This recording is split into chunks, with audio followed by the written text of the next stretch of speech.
10 ሚሊዮን ብር ሴዶ ጠየቀ ብላችሁ እሪ ትላላችሁ። በእግሬ ሄድላችሁ እንዴ? በእግሬ እንድሄድ ፈልጋችሁ ነው?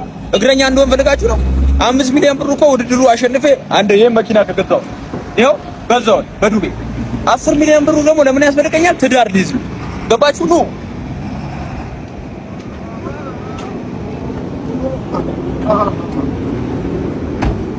እና 10 ሚሊዮን ብር የጠየቁት ምክንያት በብድር መኪና ስለገዛው ትዳር ሊይዝ ነው። ይሄ ሁሉ ወጪ ያስፈልገኛል። ለምን እኔንም ብሎ ነው ፋይቱ ውድድሩ ላይ የሚመጣው ሰው በጠቅላላ እኔም ብሎ ነው እንጂ እንቁራሪቱ ብሎ የሚመጣ ማንም የለም። ዋይ ቢኮዝ እኔ የወንዶቹ ንጉስ ስለሆንክ የማርሻል አርቱ ንጉስ ስለሆንክ ማለት አገኛችሁት። ለማንኛውም ያሸንፌ ለሱ ሰጠዋለሁ ለቀብር ስርዓቱ። ሰበር ዜና አላችሁ። ሰይዶ ማርሻል አግኝቼዋለሁ። ሰይዶ እንግዲህ እንደሚታወቀው ከሰሞኑ ትልቅ ፋይት አለበት ከ3 ወር በኋላ ማለት ነው። ቀደም ሲል ካንተ በፊት ጆን አግኝቼው ነበር እየማለ ማለት ነው። ዳኛው ከማስቆሙ በፊት እግሩን እሰብረዋለሁ ብሎ ምሏል። ምን ትላለህ ለዚህ? ፈሪ እኮ ይምላል። ፈሪ እንቁራሪት ደግሞ ያው አመላቸው ነው። አሁን 7 ሰዓት ምናምን አካባቢ አይደል የቀዳሽው 8 ሰዓት በዛ ሰዓት ይሆነ ይመረቅናሉ። የምርቃና ወሬ ነው የሚያወራው። ለዛ ነው ሞቷ ስለደረሰ የቀራት 3 ወር ነው እዚህ ዓለም ላይ you have only 3 months in this planet ሸኛለሁ ማለት ነው። እሺ ሌላው ደግሞ ጭራሽ ያላመነው ነገር ከሚሰጠው 1 ሚሊዮን ላይ እኔ ልጨምርለትና 2 ሚሊዮን ወደ ፋይት ይምጣ በጭራሽ ነው የማይጋጠመው ያለ ይገኛል። ለዚህ አንተ ምላሽ ምንድነው? ብሩ እኔ የምወስደው እኔ 4 ሚሊዮን ብሩ የምወስደው እኔ እንደውም ከፈለገ እኔ ሙሉ ብሩ ሰጠዋለሁ። ይሄ አሁን የክብር ጉዳይ ነው። ይሄ ልጅ መሸኘት አለበት። ማርሻል አርቲስት ነኝ አውቃለሁ ምናምን ብሎ በጣም ተፍጨርጭሯል። እየተንከባለለ ልክ እንደ እንቁራሪት በጣም ወሬ ስላበዛ ሪል ማርሻል አርት ወይም ሪል ሚክስድ ማርሻል አርት ምን እንደሆነ አሳየዋለሁ። ብሩ ሲፈልግ ሙሉ እኔ አሸንፌ ለሱ ሰጠዋለሁ። ለሕክምና ይባል ለቀብር ስርዓቱ ማለት ነው። ለቀብር ስርዓቱ እሺ እሱን ለማሸነፍ ምን አይነት ቴክኒኮችን ነው ልትጠቀም ያሰብከው? እኔ ራሱም ተናግሮታል። በቀኝ እግሬ በጉልበቴ ነው በ3 ሰከንድ ዓለም ላይ ፈጣኑ ኖክአውት የሚባለው 5 ሰከንድ ነው። እኔ ግን አሻሽዮ 3 ሰከንድ በቀኝ እግሬ በጉልበቴ ብየዋል። እንዳትረሳው 3 ሰከንድ ነው ምሰጥህ። በቀሉ ፀጉርሽ ደግሞ ምን ነው ተቆረጥሽ? ምን ሆነሽ ነው? ቅቤ አተሽ ነው የሚሰራሽ አተሽ ነው? በቀሉ ኧረ ተይ። ሴዶ እንደፈራ ያስታውቃል። ከኔ ፋይት ካረገኝ ከዚህ በኋላ ማንም ሲሪየስሊ እንደማይወስደው ወይ ህይወቱ እንደሚበላሽ ስለሚያውቅ እሱን እየተጠቀመ ያለው ስትራቴጂ በቃ ከማርሻል አርት ዓለም ሪታየር ማድረግ ከሆነ 10 ሚሊዮን ብር ተከፍሎኝ ልቀጥቀጥ ነው። በጉልበት ነው ካውት አደርገዋለሁ ነው ያለው። እኔም አንድ ቃል እገባልሃለሁ። ቀን ይወሰን፣ ኮንትራት እንፈርም። ከፈለክ ተሸናፊ 2 ሚሊዮን ብር ይሰጥ፣ እኔ 3 ሚሊዮን ብቻ ወስዳለሁ።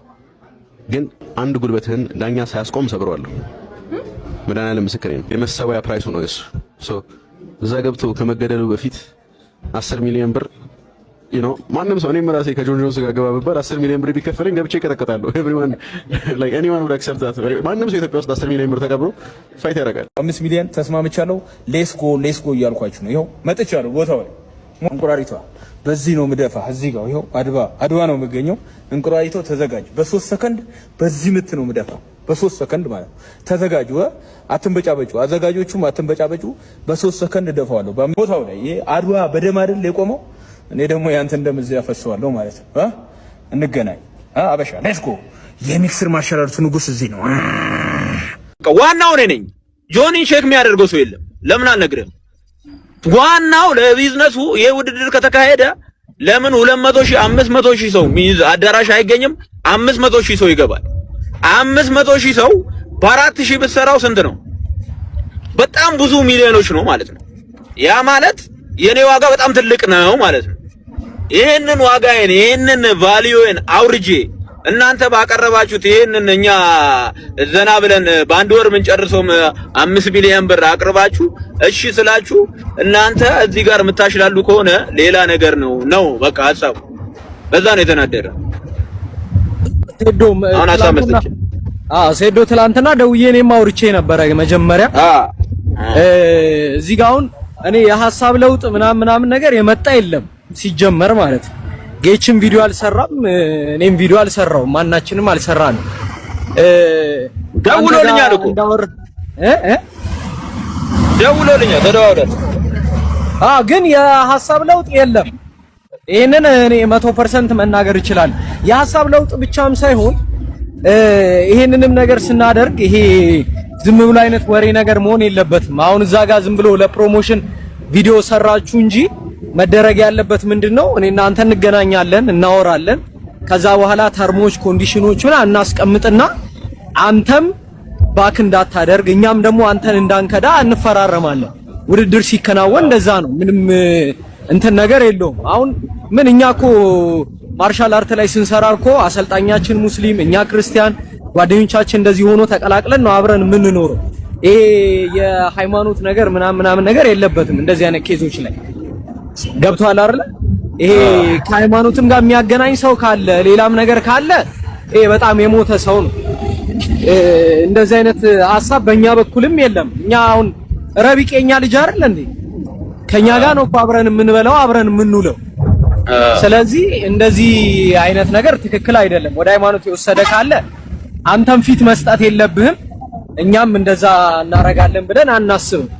አሁን ይሄም የፋይቱን ጉዳይ በተያያዘ ዋና ምን መሰለ እዚህ ጋር 3 ነገሮች ነው የምናደርገው። 3 ነገሮች። አንደኛው ምንድነው አንተ እስከሰራህ ድረስ ሶሻል ሚዲያውን እስካነቃነክ ድረስ ምን እስካረክ ድረስ መጠቀም አለብህ፣ ትጠቀማለህ ነው አንደኛው። ገብቷል አይደለ? እኛም ደግሞ ፕሮግራሙን ካዘጋጀን ከለፋን ከደከምን መጠቀም ካለብን እንጠቀማለን። ከዛ በተጨማሪ ደግሞ የእናንተ ውድድር ብቻ አይደለም የሚኖረው። ለምሳሌ ጆኒና ንቃተ ህሊና ህዝቡን አነቃንቀው አመጡት። ግን በእነሱ ውድድር ግን ብዙ ተወዳዳሪዎች ደግሞ ራሳቸውን አሳዩበት፣ አበቁበት። ስለዚህ ያ ምንድነው ለነዛ ለስፖርተኞቹ እድገት ነው፣ ለስፖርታቸውም እድገት ነው። ኢቭን አስበው በዛ ቀን አሁን ለምሳሌ ትልቅ ኮንሰርት ነበር ከተማ ውስጥ።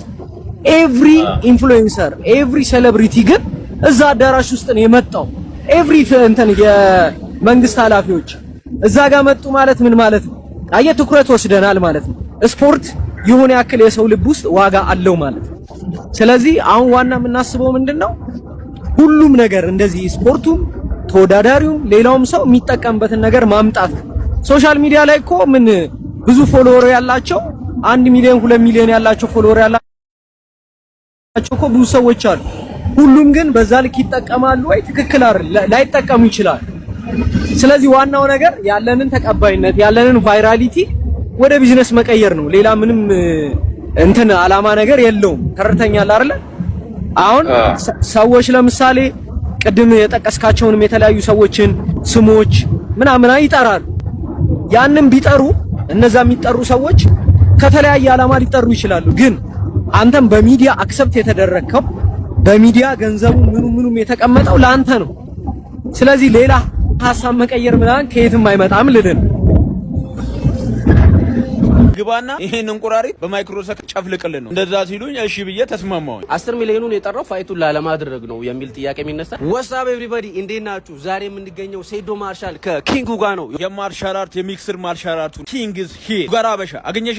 ንጉሱ ነበልባል ላይ ነው ያለው ሊበላው ማለት ነው። ንጉስ ኪንግ ኢዝ ሂር አበሻ ማታ ላይቭ ላይ መጀመሪያ 10 ሚሊዮን በአካውንቴ መግባት አለበት ነበርና ጧት ላይ ሲዘዋወራ የነበረው ይሄ ነው። 10 ሚሊዮኑን የጠራው ፋይቱን ላለማድረግ ነው የሚል ጥያቄ የሚነሳ እኔ መጀመሪያ በ5 ሚሊዮን ብሩ ተስማማው። ገብቷል አይደል? ኮላውት ተደረገልኝ። ኮላውት መለስ። ሙሉ ኢትዮጵያ ተንቀጠቀሰ። በቃ መሬቱ ራሱ ተንቀጠቀጠ። ተናገ ኖት ኦንሊ ኢትዮጵያ ውስጥ ብቻ አይደል ያሉ ጠቅላላ ነው። በዋትስአፕ በማና በጣም በኢንስታ እያጨናነቁ በቃ ይሄ ግባና ይሄን እንቁራሪት በማይክሮሰከንድ ጨፍልቅልን ነው። እንደዛ ሲሉኝ እሺ ብዬ ተስማማሁኝ። ከዛ በኋላ መሀል ላይ ማሽላላት ጀመሩ። በቃ የሆነ በራሱ ያውቃል ጌች ያወራው ነገር ማይሆን ነገር ማውራት ሲጀምሩ ቫልዩን ስላወረድኩ ነው አሉ። ቫልዩን አላወቁትም። የኔ ቫልዩ 100 ሚሊዮን 150 ሚሊዮን ነው። ለምን ህዝቡ ይኸውላችሁ አንድ መልእክት ለህዝቡ ማስተላልፈው ማለት ነው። ወደዳችሁም ጠላችሁም ድድሩ እኔም ብላችሁ ነው የምትመጡት እንጂ ጆን ብላችሁ 1% ህዝብ ሊመጣ ይችላል። እሱም አሽቃባጮቹ ሊመጡ ይችላሉ እንጂ ሙሉ 99.9% ሊመጣ የሚችለው ሴዶ ብሎ ነው። ስለዚህ ቫልዩ ውድ ነው ማለት ነው። 100,000 ሰው ከመጣ እንበልና 100,000 ሰው መጣ እንበል በ5,000 ቢገባ ስንት ነው? ትሩት 100,000 ሰው በ5,000 500 ሚሊዮን ብር እየመታችሁት ነው። ስለዚህ የለም እንጂ እኛ አዳራሽ የለንም እንጂ ቫልዩ ያን ያህል ነው። ይመጣል ደግሞ ይሄና ከዛ በላይ ህዝብም ይመጣል። ስለዚህ ቫልዩ ስታወር እነሱም ደግሞ መተው እዚህ የሚያሽላሉ ከሆነ 10 ሚሊዮን ብር መጀመሪያ አስገባልኝ ከዛ በኋላ እገባለሁ ፋይት አልኩት። ግን እኔ ያንን ሐሳብ በቃ ለህዝቡ ብዬ ትቼዋለሁ። ማታ ቪዲዮ ለቅቄያለሁ። በ5 ሚሊዮን ፋይቱ ይሁን ለህዝቡ ብዬ እሺ ብያለሁ። ያ እንግዲህ ተሰምታችኋል። በ5 ሚሊዮን ሴዶ ማርሻል ተስማምቷል ማለት ነው። ሰው ስለዚህ ወደ ቀጣዩ ወደ ፊርማ ምናምን እንሄዳለን ማለት ነው። ጌች ምንድነው ካርድ አልሞላህም እንደ ስልክ ላይ ኔትወርክ ነው። ዳታ ካንተ እሺ ፓኬጅ ልላክልህ። ለሀገር እየሞላን አሁን ለኔ ያልሞላም ብለህ ነው።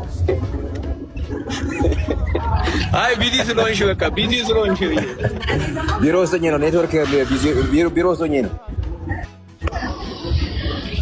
ወጣው አሁን። ኤኒዌይስ ሴዶ ተዘጋጅ። ካሸነፍክ 4 ሚሊዮን ብር ያው ኖ ራይድ በራይድ አትንቀሳቀስ ማለት ነው። ከዛ ደግሞ ስፖንሰር ምናምን ይኖርሃል፣ ብር ትሰራለህ። ያንን አንተ ብቻ አይደለም ፋይት የሚሆነው ባይ ዘ ወይ will be እንትን ቦክሲንግ ፋይት ይኖራል፣ ሞይታ ይኖራል። የነሱ ገና ገንዘብ አለ። 10-15 ሚሊዮን ብር ልናወጣ ነው ማለት ነው። ዋናው እንግዲህ ያለበት ብሩ ለኔ ነው እያልኩ እኮ ነው። ገንዘብ ለኔ ብዙ ያስፈልገኛል እያልን ነው። ማን ያለው? ህዝቡ እኔም እነሱ ይስጠዋ። ታዲያ እንደዛ ከሆነ ህዝቡ ነው እኮ አሁን የሚሰጠው እኮ ህዝቡ ነው። አታውቅም እንዴ? ገጭ እንዴ ቀድሞ ኪሳችን ውስጥ ያስገባው እንስተ ፋይት አድርግ። ቀድሞ ያው ትኬት ሲዘጋጅ ኤቭሪቲንግ ስፖንሰርሺፕ ኤቭሪቲንግ። እሺ ግን የፕሮፌሽናል አካሄድ እንዴት ነው ንገረኝ እስቲ። አሁን ለምሳሌ የሆነ አንተ ዳና ዋይት ነኝ ብለሃል አይደል? ዳና ዋይት ሐምዛ ቻማያና ሰሞኑ የሚያደርጉት ማን ነው ስትሪክላንድ ነው ምናምን የሚባሉ ፋይተሮች አሉ። እነሱን ሲያገናኛቸው ፋይት ላይ እንዴት ነው አካሄዱ እስቲ ንገረኝ ካወቅ። UFC ኤን ብር ከፍላለሁ ከዚህ ጋር ትጫወታለህ ይልሃል። ጥሩ ነገር ካሳየህ ቦነስ ይከፍልሃል። ከዛ በኋላ አንተን ስፖንሰር ማድረግ የሚፈልጉ ድርጅቶች ካሉ በአዘጋጆቹ ዲል በአዘጋጆቹ ውሳኔ አንተን ስፖንሰር ማድረግ ይችላሉ ማለት ነው። ከዛ አንተ እዛ ቦታ ላይ ስትጫወት የድርጅቱን ወይም ደግሞ ኦርጋናይዜሽን UFCን የማይመጥን ስፖንሰር ይዘህ የምትሄድ ከሆነ አይቀበሉም። ከነሱ ጋር ተነጋግረህ ከነሱ ጋር ተነጋግረህ ስፖንሰርን ይዘህ ትሄዳለህ። ከዛ ውጭ ግን UFC ወይም ደግሞ አንድ ኦርጋናይዜሽን የሚከፍልህን ገንዘብ ዲል አድርገህ ትስማማለህ።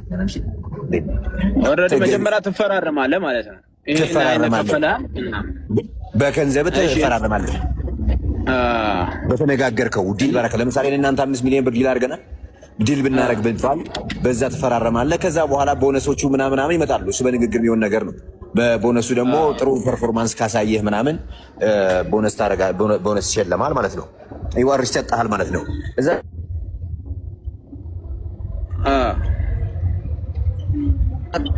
ጌች እኔ እንደ ሀሳብ ኦፈሩ 10 ሚሊዮን ተጨማሪ ኦፈር ካደረግ which is impossible መደረግ የማይችል ነገር ነው። ስለዚህ ወይ መካፈል አልፈልግም ኦፈር ብቻ አይደለም ቀጥታ ነው እንጂ ወደ አካውንት የምታስገባው እኮ ቀጥታ ነው። በቃ ስለዚህ ቀጥታ ወደ አካውንት ነው እኮ የምታስገባው። ኦፈር አይደለም አንተ ጋር ማስገባት። አንዴ እንደማመጥ አንዴ አሽዬ ለምን አይሆንም? ይሆናል። አንደኛ ይሆናል። ፕሮፌሽናልነቱን በጠበቀ መንገድ ነው ማሳመን ያለብን እንጂ ዝም ብሎ አንተ እኛ እንዲህ ነው ምናምን ይባላል አይባልም። 60,000 ሰው ቢገባል አሁን ለምሳሌ በ4,000 ስንት ነው? እንደዛ ሂሳብ ስራ ለህዝቡ በስነ ስርዓት አስረዳ። ማስረዳት ከቻልክ በስነ ስርዓት አስረዳ እንጂ ዝም ብለህ እኛ 5 ሚሊዮን አቀረብን ምናምን ታለ እንዴ? እንዲህ እኮ እንደዚህ አይባልም። እንዴት ስንት ታገኛለህ ገቢ? 10,000 ሰው አገኛችሁ። ለምንድን ነው 10 ሚሊዮን ለአንተም ይገባል፣ ለጆኒም ይገባዋል።